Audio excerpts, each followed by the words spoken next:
God. From fruit fermentation to photomicrographs, using nature as her muse, Julie Ryder seamlessly combines her knowledge of science with her love of textiles.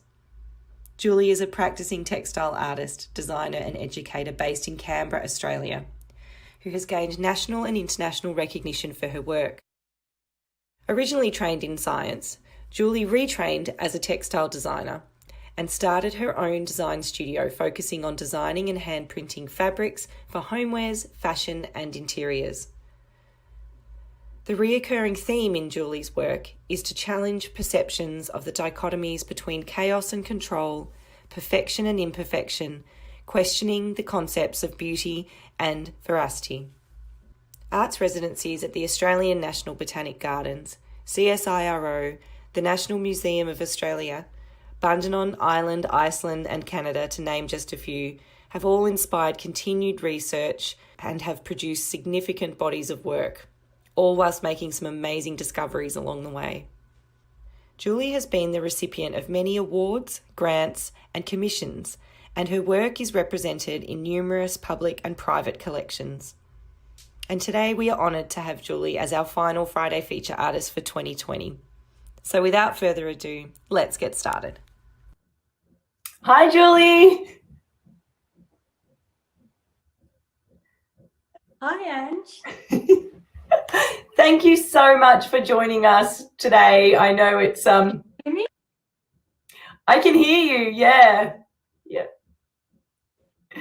There for people watching, there's a little bit of a lag with our internet connection today, so just be patient with us. I'll ask some questions and then Julie will continue on hopefully, and we'll get a good connection and be able to hear some of your beautiful, amazing insights to your work and your process. I really can't wait to share this with people and share you with our audience. So thank you again.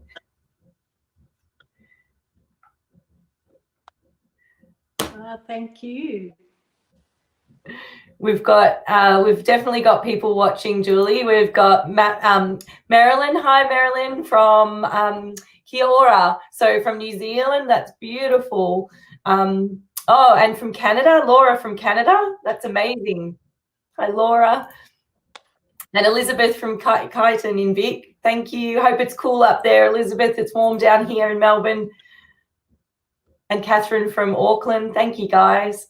So if you do have a question for Julie, please pop it in the comments. We'll definitely be asking a lot of questions of Julie if our internet holds up today. So hi, Dawn from ABC Melbourne.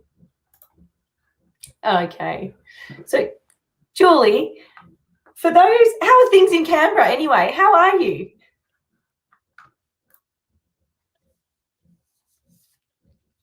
I'm great. We have been very lucky with the COVID, and things have just gone on pretty much as normal. I've been undertaking workshops from my new studio, which is just in the backyard, since May. So we've been very lucky, of course, socially distancing and taking all precautions, but it's been so nice to reconnect with my students who are just desperate to do something not on the computer, not online, and to come in and get their hands dirty. So actually, I've been really good. Oh, that's great. That is so great. And it is just so lovely to be able to reconnect with people as well. I certainly feel the same way with our, especially around our school community. We can actually go onto the school ground now and, you know, say hello to some teachers and other parents. It's just, yeah, that human connection, it'll never be replaced, will it? No. And I think people were just desperate. They kept emailing me saying, when are you going to start classes again? And I was a bit hesitant, but because my international and interstate classes had been cancelled, I thought, well, why not if we can do it safely here in Canberra? But now I am so looking forward to 2021 because I'm still crossing my fingers for New Zealand. but definitely going to Western Australia and Ballarat next year. So really looking forward to that. Yeah, beautiful. Yeah, how exciting to be able to get together again. And we'll pop some links up in the comments about where people can find you. So we can find you at Fibre Australia in Ballarat, and that will be in April. And in Western Australia, that's through Fibres West, I believe, and New Zealand's through Fibre Arts New Zealand. Is that correct? Yes. Yeah, great. Yeah. Yeah, Fran's just said, yeah, there is a bit of a pause, Fran, but yeah, we're just doing our best today with the internet, lovey. So bear with us.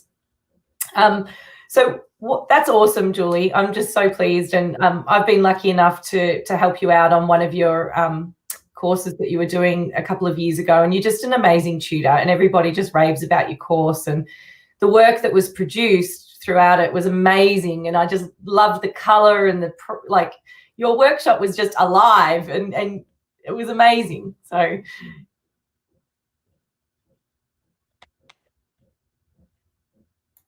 thank you. I really enjoy working with students, whether they're,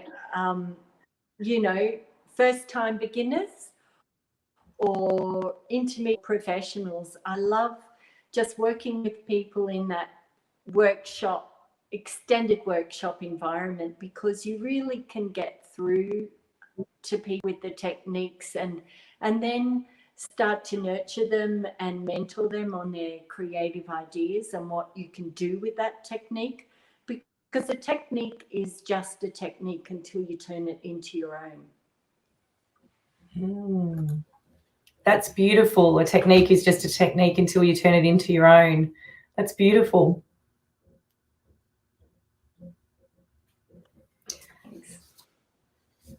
I'd like to, for the people that are watching, I'd love for you to be able to share a bit about your background as a scientist and how you moved into textile designing and textile art. Are you happy to share with our viewers how that happened and how you've managed to incorporate science into your beautiful work?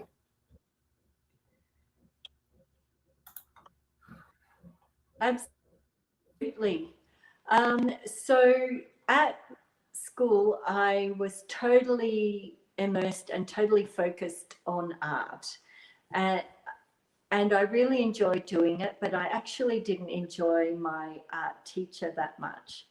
So one of my other teachers who had a really big impact on me was my biology teacher. And I really enjoyed learning about nature and about the way that things work on the inside. So I loved all that, using the microscope, learning all about what happens, all those unseen things that happen inside our bodies or inside something else's body or a plant. And I was kind of torn between whether I wanted to go the science route or the art route. Art won out in the end, but I never forgot that impact that science had on me. Unfortunately, when I decided to think about going to uni to do art, my circumstances changed and I ended up moving towns, and funnily enough got a job with a veterinary laboratory. So I ended up working there for 7 years, and a group of us who were all technical assistants did some more study while we were working there through RMIT, and we became technical officers. And I worked in different laboratories such as serology, microbiology, hematology, the post-mortem room. And I loved the whole thing about it. And it really started to impact on the things that I was doing at home, just drawing and things like that. I ended up working for an immunology company in Melbourne, and then I went to live overseas for 5 years, working in hospitals, in laboratories, and as a medical secretary, because they actually earned a lot of money. But I still miss the art part of my life, and I decided to do some night classes over in London of screen printing. And as soon as I started doing that, my love of art really came back to me.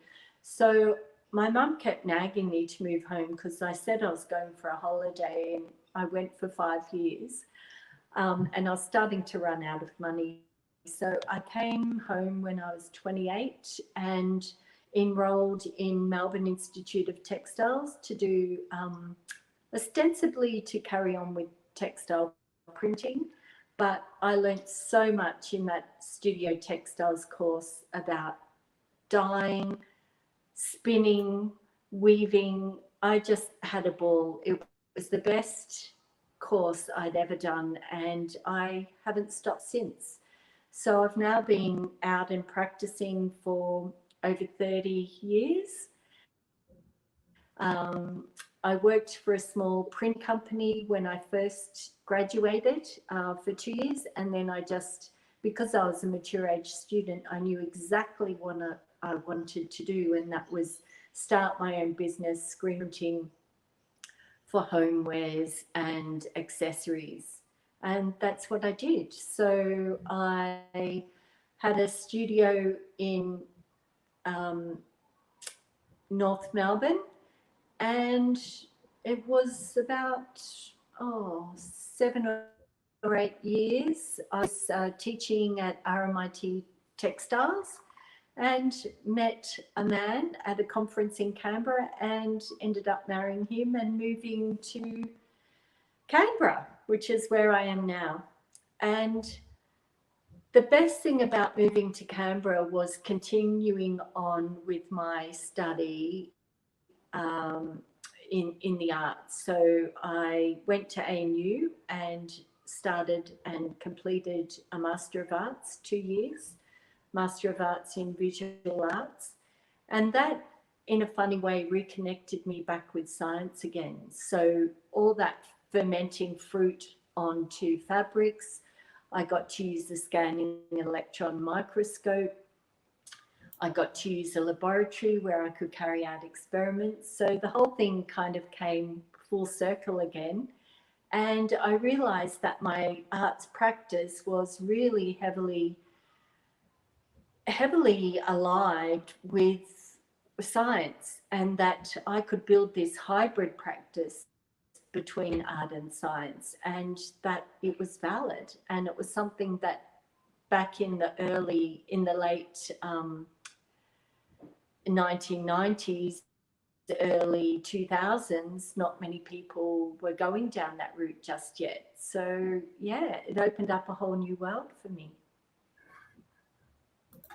You've certainly created some amazing bodies of work, and doing my research, and because we know each other outside of sort of, this Zoom call, that, I'm just fascinated by the level of complexity that your work has in terms of the layers and the messaging that you have managed to merge science and art so beautifully, which I can't imagine would be an easy thing to do at all. How do you manage that in terms of a communication, I guess, when you do?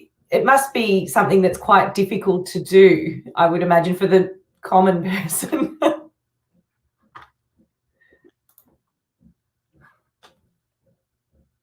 Well, I think what I really love about this practice is the research behind it. So when I get interested in a thing or a person or a something, I spend a lot of time researching the whys and the wherefores. I read widely. I go to the library. I look things up. I really spend a lot of time doing the research to get a grasp of what it is I want to convey. And then it's only then, when I've actually done all the research, I jot down notes to myself because little images come into my mind about how you could actually communicate what I'm trying to say or what that research is into a visual language.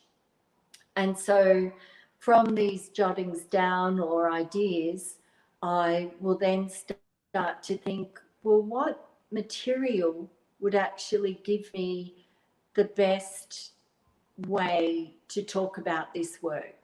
So although I'm a trained textile designer and textile artist, I often use non-textile media to talk about the research that I've been looking at or that is around. For example, when I was researching Charles Darwin, I came up with a series of glass works that were on scientific watch glasses, engraved with hybrid creatures, to talk about the fears surrounding the publication of his book on the origin of species by natural selection. And it doesn't faze me learning something new. In fact, it's quite exciting, but it's also really important to me that I do the work. So with a lot of as much as possible. So with a lot of the media that you see that I incorporate into my work, I have done the work myself rather than just come up with something and ask somebody else to do it, except for the digital printing. Thanks. So these are giant microscope slides based on Victorian microscope slides, which were heavily patterned with papers. And the only thing you could see on these microscope slides was actually the centerpiece where they had put the thing they were looking at under a cover slip. And then it was heavily cemented down. And these papers showed at the top what the slide was of. And then at the bottom, there was the initials of the person who made the slide, the company who made the slides for the scientists. So these are digitally printed. They're about 75 centimetres high by 25 centimetres wide, the same ratio as a microscope slide, but larger.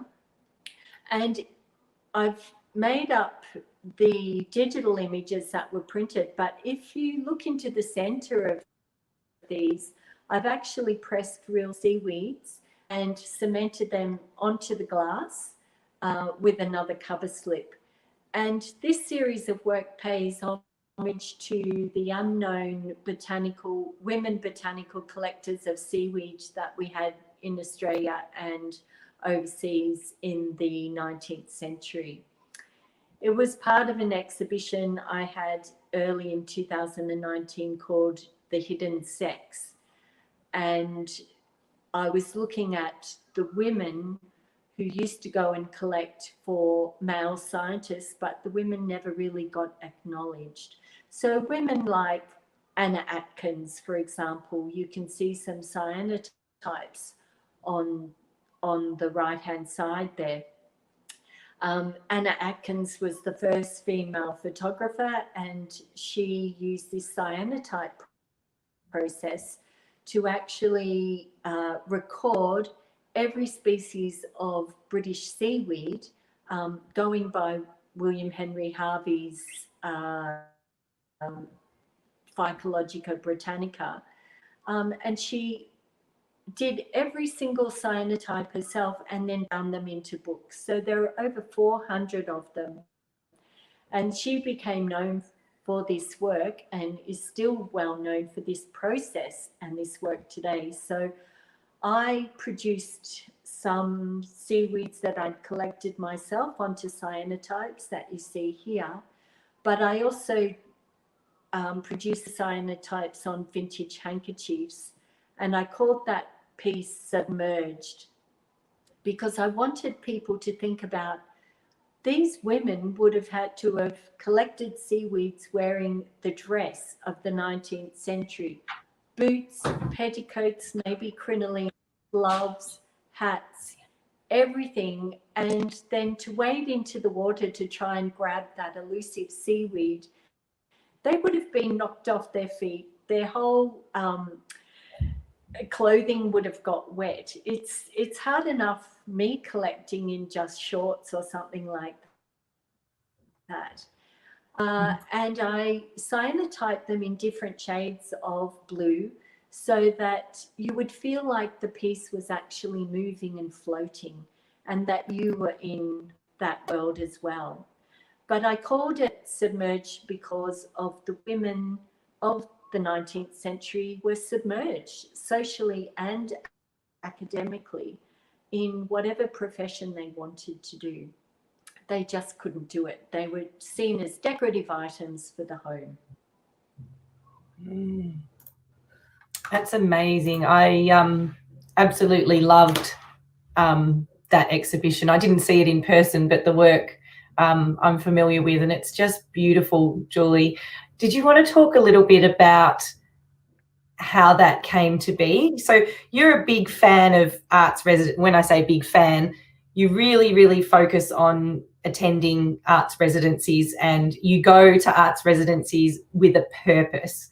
So the resulting work from this was from an arts residency at the National Museum of Australia in Canberra.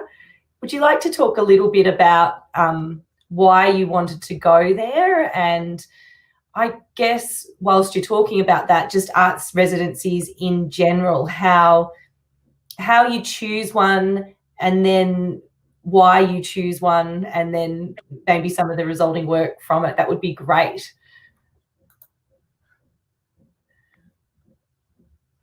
Sure. Yes, residencies are high on the list of a lot of artists, but it was only when the kids had grown up and left home, and I actually left full-time, well, teaching at ANU formally, that I decided, well, what will I do with my time now? I can now start applying for residencies. So even in the short space of time, I guess 8 or 10 years, I've managed to get to a lot of countries, but not just for the sake of going. I usually always have a plan about why I want to go to a certain residency, and I think that is why I've been so successful, is because I do the research, I know exactly what I want to get out of it, and also, most importantly, what I can give back to that institution or community. So in 2016, I was really focused on women botanical collectors because I had been researching other collectors such as Darwin, and I did a big exhibition about him in 2008 for his bicentenary of his birth with the National Botanic Gardens here in Canberra.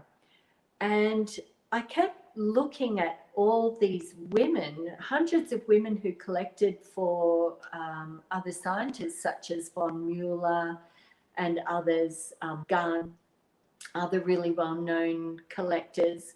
And I thought, well, that's great. They got all these women to help collect for them, but these women are never really mentioned. So I started looking at those, and by chance, at an art gallery one night, I met a curator from the National Museum of Australia. And I said to her, oh, do you take artists in residence? And she said, well, not really, no, we don't have a formal residency. But if you send us an application or a proposal, we'll consider it. So I did that. I sent in my proposal, and they were really really excited by the prospect of what I wanted to look at, and that was have a look at their botanical collections. So we know that the museums hold a lot of objects and a lot of real taxidermied specimens and things like that, but we forget really about the botanical side of it, we think that a herbarium would have a lot of those sorts of things. So I had a look online on their database to see what they had, and I identified a few things that I'd like to research while I was there. In the meantime, I applied for funding through the Australia Council, and I was amazed that I was fortunate enough to get some funding to fund my residency at the museum. And when I got to the museum, they were very helpful.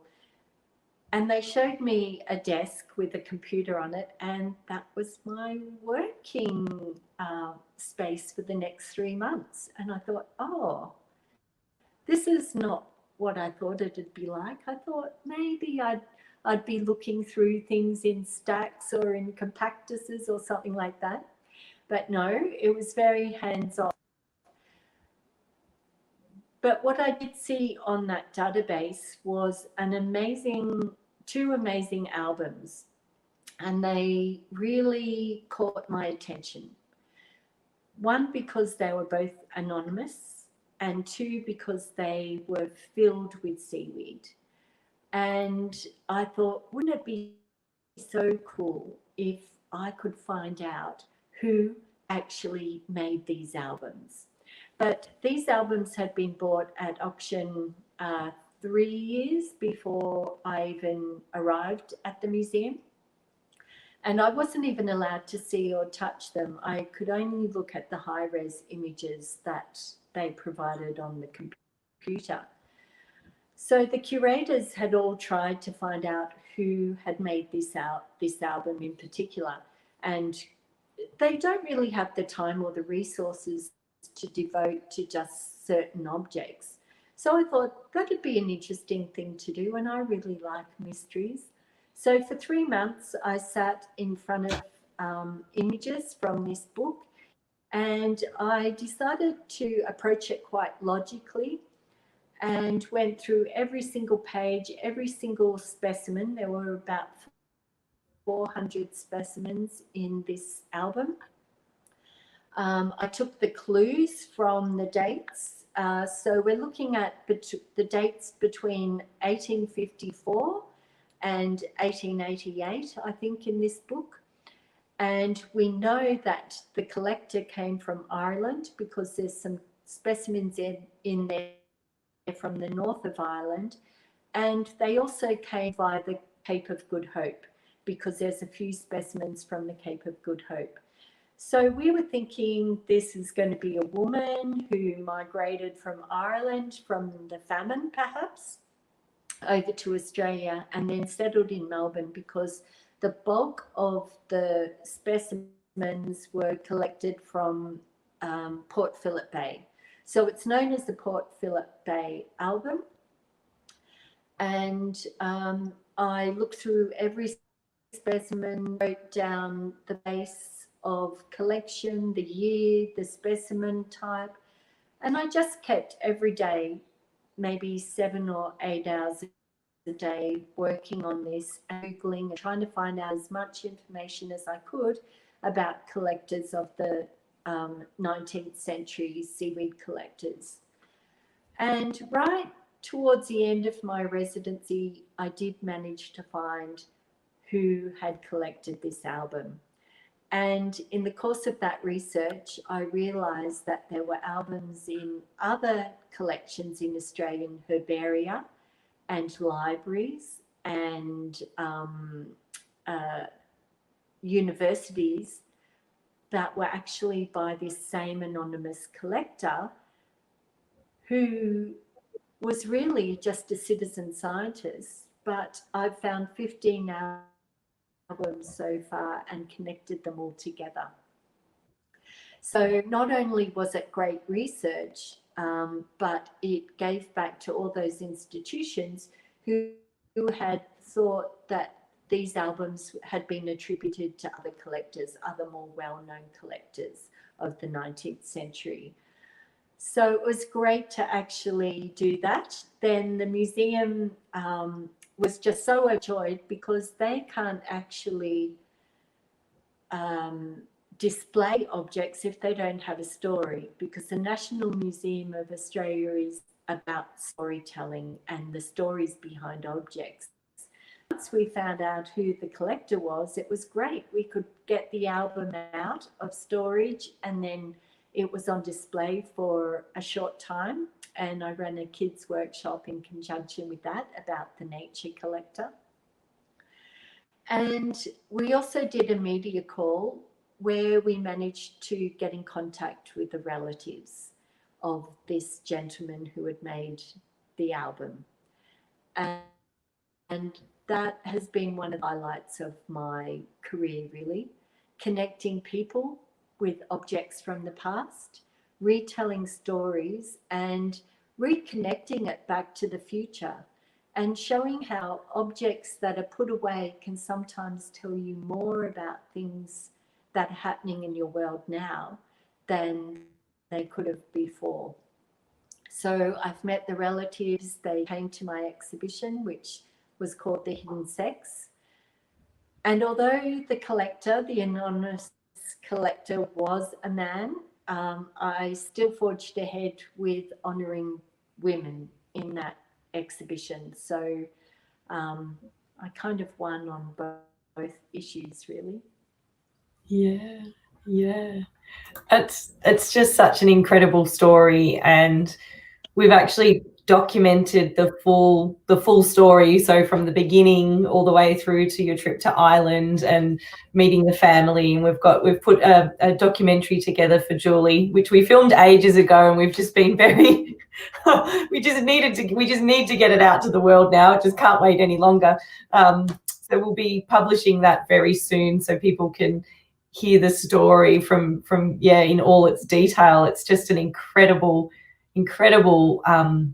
story of discovery, and the resulting, and like what you said, like that you did so much not only for science and for the museums, but also for the families of of this collector, and then the resulting work in it. And I'm assuming, is it ongoing? Because this love of seaweed that you now have, and I'll put some more images up, surely it hasn't finished. I'm hoping it hasn't.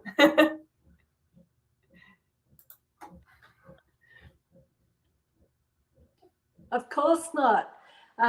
However, Canberra is a ways away from the sea. So I'm kind of I don't live by the sea because I would be totally out there every day fulfilling my addiction.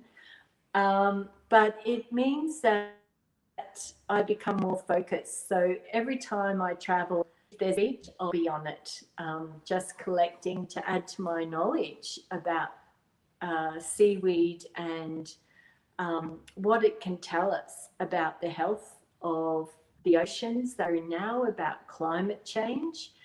So yeah, I haven't finished with my love of seaweed at all. It will be going ahead. That's fantastic. And I'm just showing a few of your images.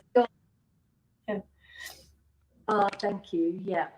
Yeah, so these are quite large, about 80 centimetres. They're watercolour and pinpricking around the outside. I don't know if you can see the details, but the frilly laciness that's on that handkerchief is actually real seaweed that I have pressed and then attached to the paper as well. Wow, that's amazing. And this is more like an embroidery hoop and embroidery. So I was looking at things that women wore, or pastimes that women of the 19th century did, those prescribed pastimes that genteel ladies would be allowed to pursue, such as embroidery, promenading, walking, nature collecting, music, languages. And here you see a beautiful pressed seaweed that I've collected from Bicheno, I think that one is. And then I found these, or bought these vintage kids gloves that I have embroidered. I had 3 pairs embroidered. I embroidered that, hand embroidered them with the 3 classes of seaweed. There's red, green, and brown. And this one is the rhodophyta, or the red seaweeds. That's gorgeous. Imagined if you were a woman collecting seaweed, you'd be putting your hands into the sea to pick them up, and I imagine those seaweeds just climbing up the arms of those gloves. Yeah, absolutely. Yeah, it's just beautiful. And yeah, if anyone got to see it, it was a very special exhibition. People are commenting, saying that it was such a great story. It is a really great story, Carol, and yeah, we look forward to sharing more of it with you. Are we allowed to say who the collector is, Julie?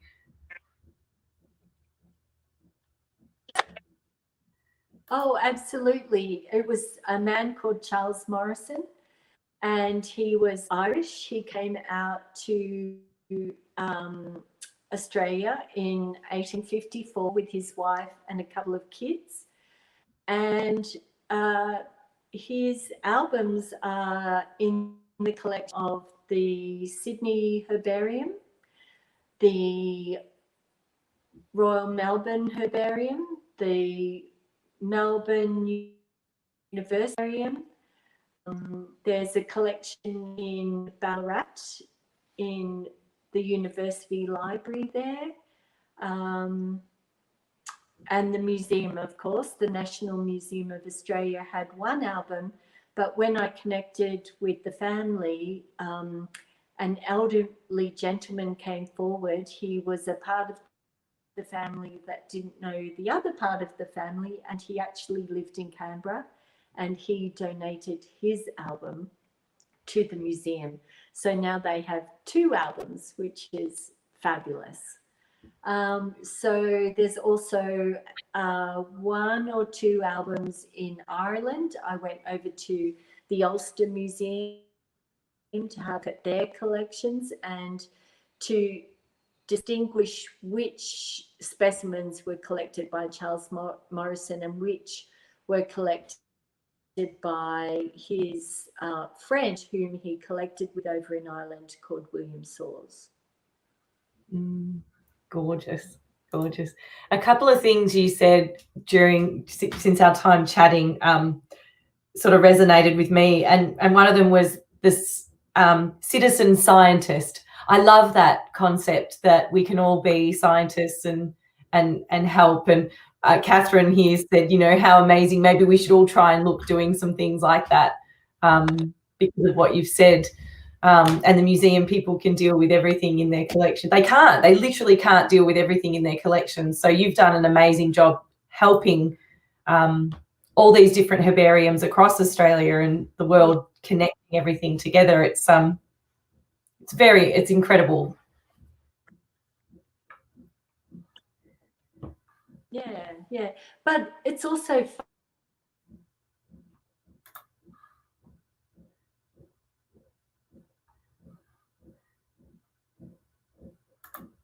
Oh, have we lost Julie? Have we lost you?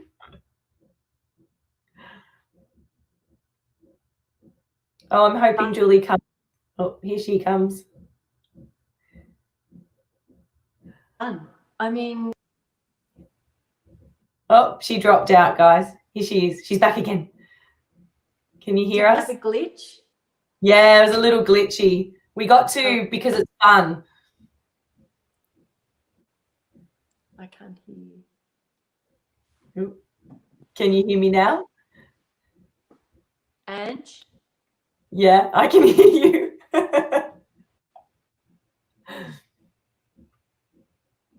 We can still hear you, Julie. If you can't hear us, it's not going to make...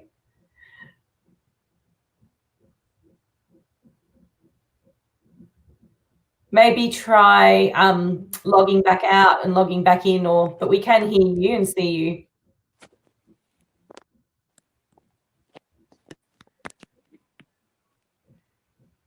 Don't you love technology, guys? Can you hear me now, Julie?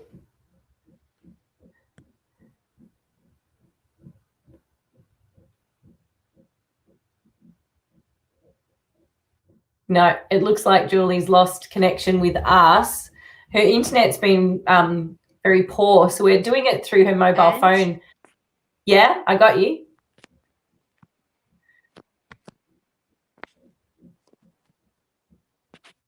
I can hear you.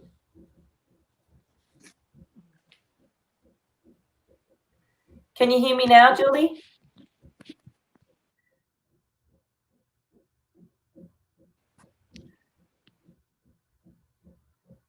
Hopefully Julie will come back on, but we'll just give her a couple more minutes and see how we go, guys.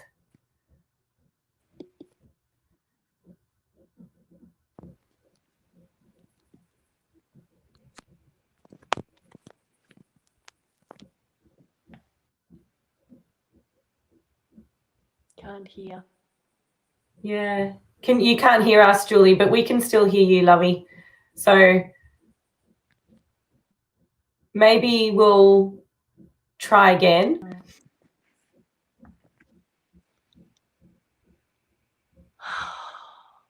It is frustrating. It's so frustrating. You've done so well.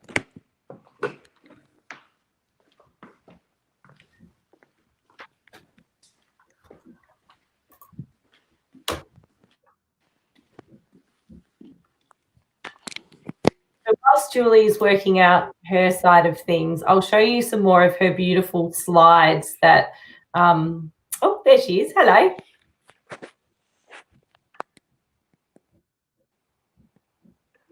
I can't. Can't hear it. Can you hear us now?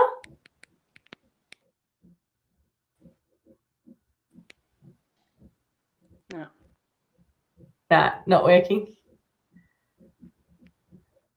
I tell you what, maybe I'll ring Julie on her phone. Maybe we can actually get her just through audio. So let's give it a call. Hang on. Never done this before.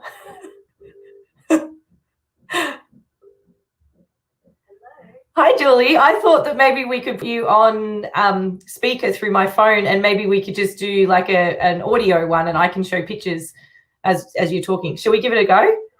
No, that's okay. Yeah. All right. Let's give this a go. I'll put you on speaker. Yeah, we could hear you. Yeah. Okay. I'll put you on speaker now. No swearing. Okay. How's that? That's good. Can people hear Julie? Just let me know in the comments and let me know that you should that you can hear Julie. Yep, we can hear Julie. Okay, we can hear you, Julie. So I'm going to show pictures of what of you in your studio. But you were when the connection cut out, we were talking about how it's not just also about the research, but it's actually fun to be collecting. And I've been lucky enough to be on the beach with you when you've been collecting, and it's just incredible. Yeah, you start seeing, seaweeds in a whole different light for a start, because once you get over the idea that they're there to annoy you when you're swimming, or they're piled up on the beach in a huge stinky mess, I actually find it enjoyable to get right in amongst that mess, because that's where you find all these little beautiful, delicate seaweeds all underneath that pile that maybe you wouldn't see normally because the kelp is swamping them all. And you find so many other things like shark's eggs and sea urchin shells, and it's so much fun. Obviously, with other residencies, it hasn't been about seaweed. It's been about something else. So in my other residencies, I'm mostly researching people or people's lives and trying to work out how to in a visual way or an artistic way to give people insight into their life or their personality. So, for example, people I have researched in the past, I mentioned Charles Darwin, but also I had a residency at Hill End in Donald Friend's cottage. And that was a great residency for me because it was one of the first ones where I spent a meaningful amount of time away from home, and it was fairly isolated. And being in this cottage that had been owned by Donald Friend, the first thing that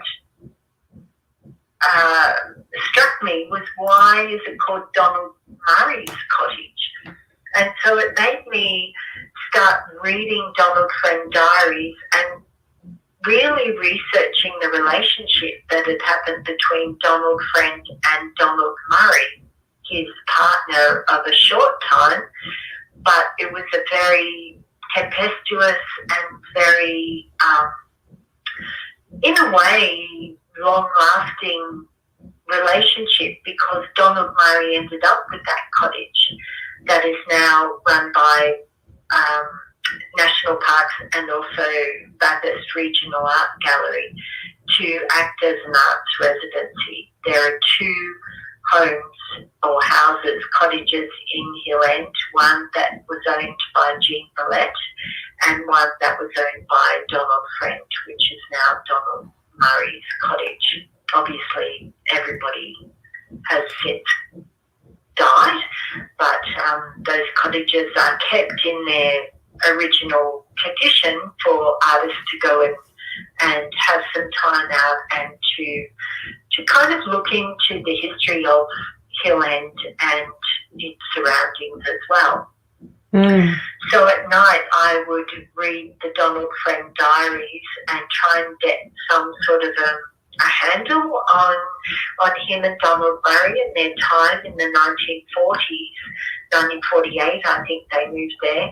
Russell Drysdale had gone up there, and also a lot of artist friends would come up, Margaret Olley, and they'd come up there to paint because it was only a couple of hours out of Sydney, but it was an amazing landscape because it had been an old gold mining town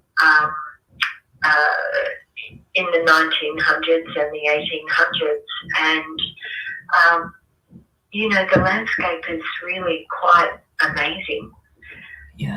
But the fact that it's such a small town, I realised when I was there, some days I didn't even get out of the cottage for like maybe 3 or 4 days or see another person. So you get totally immersed in the work that you're doing.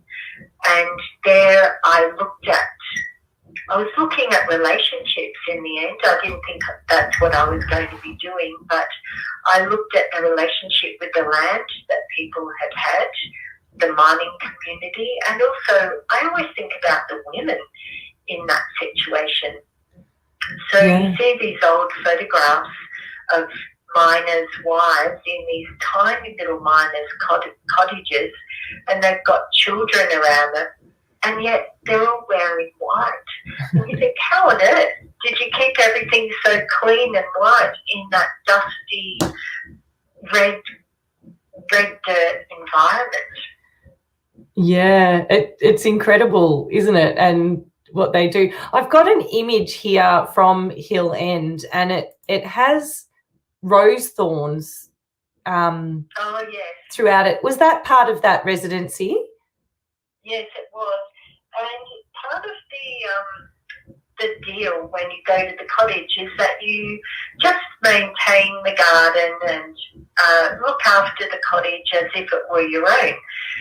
So I did my proposal and I was successful. I got there, and then it's like a lot of artists, or you starting a new body of work, you don't quite know how to actually get into it. It's like being faced with a blank canvas, and sometimes you'll do anything not to look at that canvas. So for me, I was in the studio that Donald Friend had worked in, and it was a bit overwhelming. So it was beautiful spring and summer out there when I was there, and I thought I'll just go out to the garden. And actually it was in the garden pruning everything just to, think about what it was I was going to do, that I found my way in to the body of work that was to be. And that was reading the diaries at night. I realised that when Donald Murray and Friend had moved up, Friend had bought the cottage, but Donald Murray had worked for Yates, the garden people, and he actually planted all the garden and did all that groundwork for the garden, planted roses and fruit trees and everything. Right. Whereas Donald stayed in the studio and was the famous artist. So not only did I start thinking about using the plants that were growing in the garden as part of the work, but everything that I found in the garden, such as the rose thorns, I was looking at them, and I had some wishbones on my table which I brought with me to do something else with, another piece of work to get on with before I started the main work. And suddenly I saw a pile of rose thorns that I'd collected and a pile of wishbones, and I thought, what if I merged the two together? What does that say? And it was so powerful, it just struck me as an epiphany that that was really what the whole thing was about. It was about being careful what you wished for in relationships, in moving into a new town, in everything. And putting those spiky thorns on the wishbones physically made me think that everything that we wish for doesn't always come true. Yeah. And that Donald Murray and Donald Friend's hopes for that relationship all went completely out the window. It all turned really sour. And I thought about the miners and their families that lived in Hillland. Of course, they all went with these high hopes of striking gold, but so many of them didn't, and so many of them lost their lives and their money and their families. In Hillland, which probably only has about 50 people in it, that town had thousands of people during the gold rush, and I think there were over 100 pubs. Now there are one. So now there's only one. So it was an incredible time, a very noisy time as well, because you'd have all the machines operating to get the gold out of the ground, and people would be underground. Yeah. So really, by dyeing textiles with all the plants that were surrounding that cottage, that hopefully came from the time when Donald Friend and Donald Murray were there, and picking the roses off and then putting them onto the rose thorns, I worked out that my whole idea about that residency was called companion planting. And it was about when you have companion plants, they grow together to help each other grow. But in the same sense, there are plants that don't help other plants grow, and it turns sour. So yeah, it was really about that symbiotic relationship that can and cannot happen. Yeah. Yeah. So much of what you're saying is resonating with people listening. Catherine says, wow, an interesting metaphor of the thorns and wishbones, and also that there's similar in gold towns here in New Zealand, plus pubs galore and the people that thought they would find the one. And I can certainly resonate with that as well, because we live in a gold mining town here in Warrandyte in Melbourne, and our backyard actually has like alluvial mines. It used to all be mine shaft, exactly where we're living. So we often find ourselves out, and there's still open mine shafts, like literally 50 meters from our home, or like maybe 100 meters from our home. And it's just, it's a delight to go into the state forest and walk through it and just imagine. And I often imagine the sounds and everything that came from that. So, it's fascinating. Well, actually, when I was there, by coincidence, a company had actually opened up the mines again, one of the mines, to see if they could get gold out of it. And there was a photographer who had asked to photograph different people of Hill End, and he actually made a book about it. But at dinner one night, he had invited the manager of the gold mine to dinner, and we were just sitting out the back having, dinner, just a couple of us. And Peter was going down the mine to photograph, and then they kind of looked at me. I was the only woman in the group, and they went, "You wouldn't want to go, would you?" And I went, "Yes, I would." So I actually got to go down into the mine. It was great. Yeah. And it actually, I think you have an image there of some textiles, long textiles. Yeah.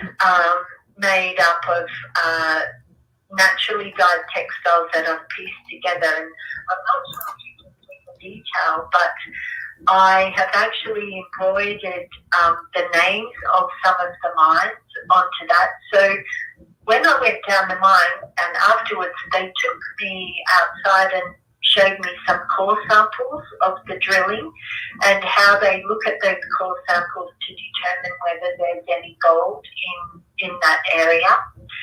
And when they showed me those core samples, I suddenly had an idea of how to put the textiles together. So there is long, narrow strips with horizontal, pieced together horizontally. And then I've actually either embroidered with naturally dyed silk thread words from Donald Friend's diary about Hill End, or the names of I think there were 180 mines. Oh, wow.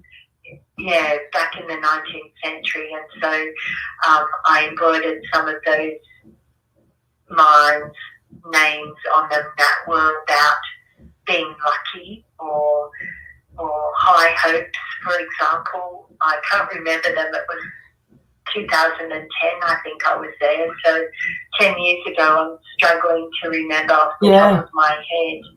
I think there was El Dorado and High Hopes and those sorts of names. Yeah. And of course, Open Wonder. On your side. Yeah, I can see Open Wonder, High Change, Evening Star, Trust and Try. Some beautiful words. Yeah.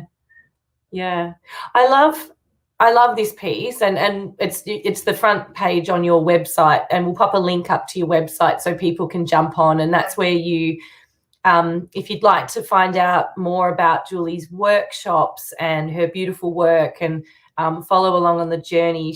You're on Instagram, is that right, Julie? On Instagram and Facebook? Julie Ryder Textiles, yeah. That's right. Yeah, don't be confused. There's another Julie Ryder who's a mixed media artist, which you may like to follow as well. But this is Julie Ryder, textile artist. That's right.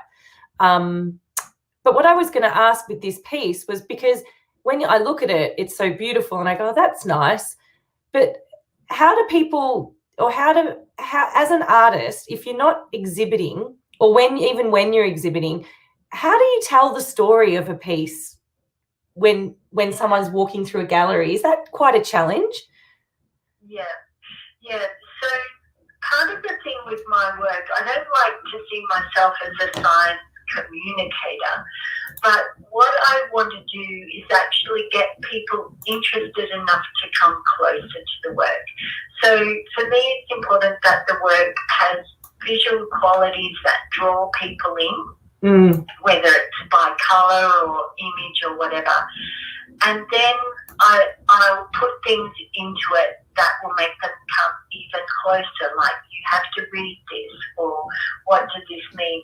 But usually in an exhibition, with a solo exhibition, I'll put a catalogue or an artist statement that will explain a bit further.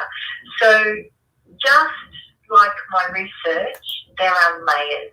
There's layers with the artwork, and I find people respond in the first instance by the visual, and then if they can hear me talk about the work, or they can read more about the work in the books I've been in or on my website, I usually say a couple of sentences about what the exhibition is about. It causes them to think even deeper, like you could see the thorns on the wishbones and not really understand it, but think, oh wow, that's striking. But when you hear the explanation behind it, it becomes more poignant, more suddenly the layers are opened up and you can see, wow, this person really researched everything to put it into one succinct artwork. Yeah, I know. I think that's really good advice, and I think that's one thing that I'm interested in doing as well as in what we do is telling the stories behind the work and getting people to know the artists and having this opportunity. I know today hasn't been perfect technically, but just having the opportunity to hear the insight behind your work, Julie, and it's really such a privilege. So I just thank you so much. And thank everybody for persevering as well. Yeah, I know. It hasn't been easy. No. I hope you've had a few people listening, and I'm happy to answer any questions if they have any. Yeah, well, everybody, we can still see your comments. We've still got 23 people listening, which is just amazing. Well done, guys, for hanging in there. But if you've got a question for Julie, she'd love to answer any of your questions at all that you have about her work. I'm just popping, as we're talking, I'm just putting a few of your images up.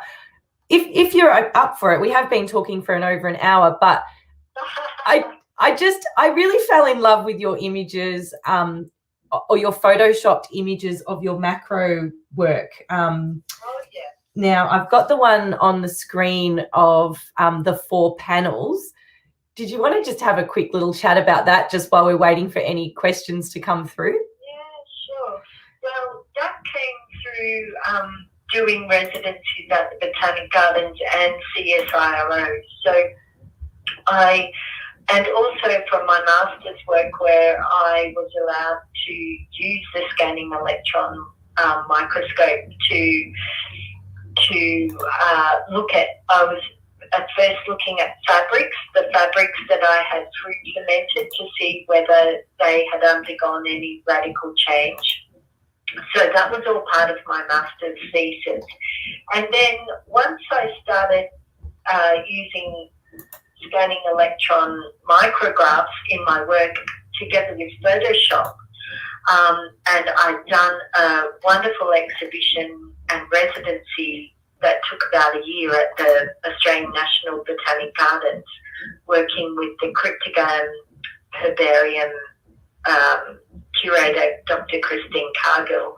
And in fact, that was 2004. We are still in contact, and we are still doing things together, really, in an artistic and scientific way. But I was looking into genetic engineering, researching genetic engineering and people's fears around that around 2006, 2007. And I said to Dr. Cargill, now, we've done this one exhibition together. How would you feel if I took some of these micrographs and actually genetically engineered them on my computer to make future plants of the future, weird and wonderful things like in War of the Worlds or something. And she trusted me enough to do something really fantastic with them. And that's how that came about. So I did. I had a memorandum of understanding with CSIRO entomology, and also with Christine Cargill with her spores from her plants. And I just started putting them together and digitally printing them onto fabric. So those 4 that you can see were actually bought by the Art Gallery of South Australia. Oh. And also there's a collection in the Australian National Insect Collection at CSIRO as well. But it was so much fun. Yeah. Really a lot of fun. But it was different making because all my making was using the mouse on the computer, and I would just sit there. And after a while, I think that's when I reverted back into having to do natural dyeing and stitching, is because it's so hands-off being on the computer, and then you don't even really touch the, you send the files to a specialist printer and they print it onto the fabric, and when you get the fabric back, you're allowed to cut it, stitch it, do whatever you like with it. But it was such an alien process for me not to actually have to handle and print the fabric myself. But different way of working, and that then led to enormous potential of getting my artwork out to the wider public, because I then got commissioned to do a series of artworks for Enlighten, which is the projection festival that happens in Canberra every year. And I was one of the first artists to project their work onto the National Library and the Questacon building. So I think you've got images of that as well. Yeah, showing that one now. It's incredible. So that's what I really love about being an artist. Don't put yourself in a box, and just because you're a textile artist, try other media. I've tried glass, I've carved cuttlefish, I've done glass casting, I've done projections. And think about scale. I work on a very minute scale, as you've seen with those tiny little dots of leaves that I've punched out and then carefully put back onto tapa cloth again. I think you have some images of those. Yeah, I've got them up now. They're incredible. So they took 6 months each to complete. And I actually collected all the leaves and, using a little hole punch tool, punched holes in the leaves, collected them all, sorted them out by colour and size, and then recreated these historical textile things to talk about personality of Charles Darwin, his wife Emma, and their mutual grandfather Josiah Wedgwood. So I like going from the very minute up to the very large, and I think it's really empowering to see your images in a different scope. Yeah, that is incredible. Absolutely incredible, and such great advice. One question we had, Julie, was from Janet, and she asks, what advice do you have for artists or budding artists? I imagine you've just covered a lot of it there, but is there anything else that comes to mind? I think it's really hard to find your own voice, and that you've got a lot of, even for me, Janet, really, I struggle sometimes. I think I'm not good enough. I don't know what it is I'm trying to say. But the thing is, just keep going and keep repetition, I think. If you stitch long enough or you do something long enough, you start to understand, and actually it teaches you the way that you should be going. You fall into some sort of groove. But along the way, I've had great teachers myself, and I hope that in turn I become a good mentor and a good teacher to others, and to help them on their journey as well. So keep an open mind, and just put that little voice that's in your head that says you can't do it, you can't draw, you can't stitch, you can't be anything. just put that back in its box and hide it under the bed in the dark, because when I went to UN, I kept saying to myself I couldn't draw. And so I made myself draw every day, and no one was there to look over my shoulder and tell me I couldn't. And I actually improved amazingly. And I had a really well-known artist come to the cottage and say, "Oh my God, you're such a good drawer." And I thought, wow, I taught myself to draw by just telling my own self to shut up. Yes, it's so true, isn't it? Why do we do that to ourselves, guys? I don't know. Oh, that's fabulous. That's such beautiful advice for just humans, not even artists. That is just beautiful advice. Let's just get out of our own way, and Our own negativity. Yeah, that's right.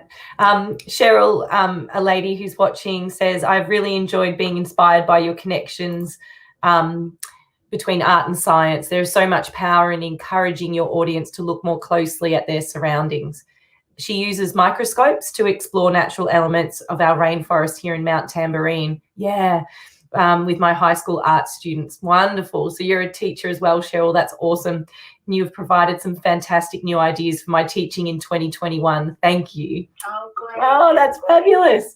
Oh, I think the more that we can inspire kids to stay in STEM subjects, I mean, art and science just go hand in hand for me.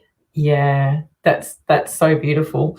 I have a friend that I met through school that does the same thing, and she's where your love of seaweed, she has a love of slugs and snails, and I forget the scientific name for it, but yeah, she's incredible as well. I'm going to do an interview with her as well. I think she'd be really fun to talk to. And but Julie, we'll wrap it up reluctantly, because I could talk to you all day, and I'm sure people would love to listen to you all day. But if we always sort of finish, I'll play a slideshow in a minute, and people will pop up their thank yous and their comments and just share the love with you, and you can rewatch that later. But to end with, is there anything, or is there a quote or a saying that you'd like to be remembered for as a textile artist or as just a human being? Putting me on the spot. I'm so sorry. You're so good with words. I guess what I think about is that nothing you have done or you will do in your life is ever wasted. It's all experience. And for me, I think it just comes around in a circle. Like when I was working in science, I didn't think about art so much, but when I got back into art, all that science knowledge and practice helped me to become an artist that was different from everybody else by using art and science together. So it doesn't matter what you've done, that is how you bring your personality and your own take on things by your past experience, whatever that may be, emotional or physical or work-wise or whatever. So I just think life is a circle. It goes around and around, and you know, your life is completed by all the things that you've done. Yeah. How gorgeous! How absolutely stunning! You just encapsulated that in it's all experience. I just think that's that's beautiful. That's absolutely beautiful. That's a bumper sticker. Well, I'll say goodbye to everybody that's listening. Thank you so much for persisting, even though we've had glitches with the IT. And yeah, go to my website if you'd like to see more of my work. And connect. Yeah, connect with Julie. She's so generous. I know. Actually, one of the mums from our school was connecting with you through your love of indigo dyeing, and I said to her the other day, I said, "Oh, we have a mutual friend," and it's such a lovely way to connect. Great. Yeah, and I will be doing indigo in Ballarat next year. So yes, I might actually have to look. Yeah, I might have to get her there. I think she knows how to do it between you and me. Yeah, she's pretty good, Siri. Yeah, she's really good. Yeah. Okay. Well, thank you so much, Bye. Julie. See you later. Bye. Bye, everyone. Bye, everyone. And thanks, everybody, for watching. I just wanted to say on behalf of Fibre Arts Take Two and the team little team that we have here behind the scenes, my husband here, Daniel. I'm going to pop you on, Daniel. This is my husband, Daniel. So Daniel is the man who pops the links up for us and tries to help us out with the tech when we can. So thank you so much for bearing with us through Julie's interview. I didn't want to give up because I know that she had so much brilliant things to tell you guys and show you. So we do have a documentary about her work and her seaweed discoveries that will pop a link up on our website and also on our social media. So jump on there. But it's been an amazing 2020, hasn't it, Daniel? We are 2020. Yes, still. Yes, I know. I'm trying not to. Yeah, I'm already into 2021. I'm so looking forward to what we have in store for you guys. We're going to try and continue our Friday feature artist interviews for you because we've had so much lovely feedback. So thank you so much. So we're planning on continuing. This is the last one for this year, but we will start again in February sometime. And I've already started connecting with some people and it's going to be great. It's going to be really good. So again, if you've got any suggestions or people that you'd like to hear from, let me know. Send me an email, shoot me a comment in the social medias. I'll try and get back to you as soon as we can. But thanks once again for being part of our community, part of our Fibre Arts Take Two community, and wish you and your families a beautiful Christmas. I know it is going to be different for a lot of us out there at the moment, but make the most of it. And as Julie says, it's all experience. So hopefully we can take 2020 as experience and move forward with it and make us better people and better artists and better humans. So we'll end by popping a slideshow on for you guys as we do, and you'll recognise Julie in some of the footage, and we'll get that documentary out to you ASAP. So, and thank you, darling Daniel, for everything that you do behind the scenes. You're amazing. My pleasure, darling. It's a joy. It's really great. Thank you. Yeah, we have such a great community. You guys are just awesome. So thank you so much for watching. Pop your comments in for Julie. We'll pop them up on the slideshow for her, and I'm sure she'll rewatch it. And I think that's really very humbling for the artists afterwards. After we play these things, I usually say stay on the line. And afterwards, they just can't believe all your comments, and it's very touching. So thank you so much for doing that for them. It's really beautiful. So thanks, guys. Thanks everyone. Bye. I want to find the video now. I will find it. Here it is. See you guys.